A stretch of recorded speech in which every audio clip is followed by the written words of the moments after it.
Hey, brother, can you spare a dime? I remember clearly the first time I was mistaken for a homeless person. You see, I've divided my lifetime into two careers, one in which I wore a coat and tie, and the other in which I purchased, remodeled, and resold houses in which I wore shabby old clothes. When I first started remodeling houses full time, I decided that I'd been getting up and shaving every day of my adult life, and now I didn't have to do it anymore, so I stopped shaving regularly. One day, I was taking a break at McDonald's, got online, and a mother pulled her child close and whispered, "Honey, stay away from the homeless man." Now, I was a bit surprised. I have 4 college degrees. I just bought an investment house for cash, and I had 2 grand in my front pocket as a materials advance for a roofer. My language and conduct were identical to what it would have been if I'd been wearing a coat and tie. Her judgment seemed unfair. But on further thought, my clothes fit the part, and dirt from crawling around in an attic doesn't look much different from dirt accumulated sleeping in an alley, so I figured she was right. I started shaving again the next morning, and I've shaved every morning since then. Although my clothes would still be shabby remodeling houses, a small concession I could make was to be clean shaven, something most homeless men are not. I really don't want to scare small children. Now, I've structured my life so that I don't owe anything to anyone. I can dress however I want, but I am still, at least to some degree, a social creature. Where I live, as in many locations, the issue of homelessness has grown in recent years. There seem to be more of them, and their conduct and panhandling strategies seem to have gotten more aggressive. Substance abuse and mental illness are common among the homeless, and as I age, I'm less able to defend myself, so I prefer to simply avoid them. So I keep my eyes peeled as I drive, as I've seen homeless walk into traffic and get hit. I stay alert when I park, as I don't want an unpleasant encounter on the way into a business. And I've noticed an interesting issue. There's a fine line between old and homeless, particularly among older men in the winter. Now, I'm not sure when the word misogynistic became popular, so I'll stick with the term I'm more familiar with, sexist. I don't mean to be a sexist pig, but I don't have an issue distinguishing between homeless and housed older women. I think older women do a better job managing their image than older men do. Perhaps like me, older men think that being retired, they don't have to dress up for anyone. But in honesty, the effects of age on my face and gait are probably not that different from the effects of sleeping on the street. And one of the few visual clues that distinguishes me from a homeless person is my shave and my clothes.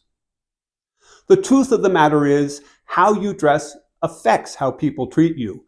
Politicians, salespeople, and con men understand this, and I have an example from my life.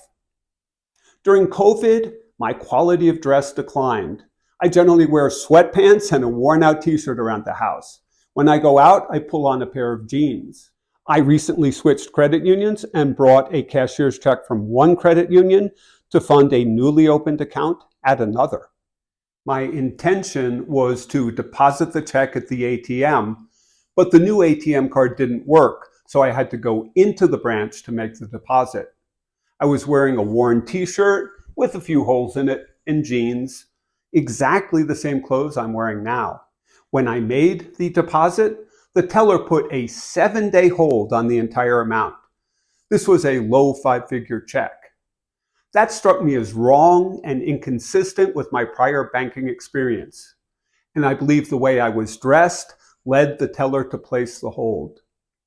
Now, I'd planned to pay a utility bill from that account, but the 7-day hold didn't really cause me any hardship. I had 3 other accounts on which I could write checks.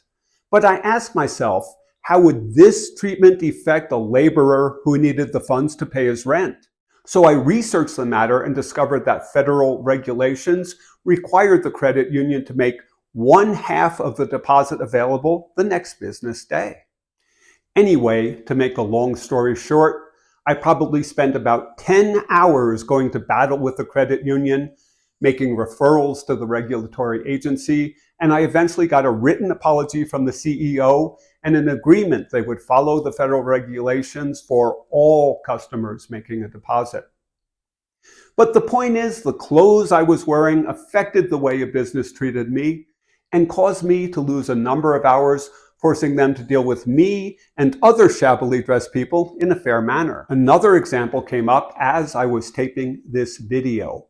A woman walking a dog saw how I was dressed and reversed course and walked the other way.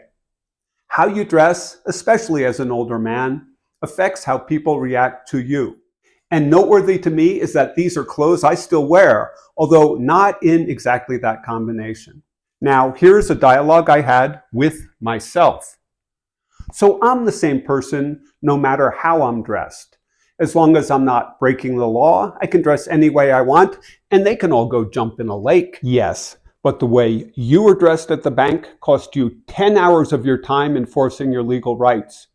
Wouldn't you rather spend that time doing something else? Yeah, I guess. And you know, the way you dress gets you car upgrades at the rental agency and room upgrades at the hotel. You like those, don't you? Yes. And to be honest, how are you dressed in the photo on your driver's license and the photo on your passport? Both documents you might want to use at times you desire better treatment. I am wearing a coat and tie in both photos, but you've always hated wearing a tie, and you used to loosen the knot and unbutton the top button on your shirt as soon as you got to your desk.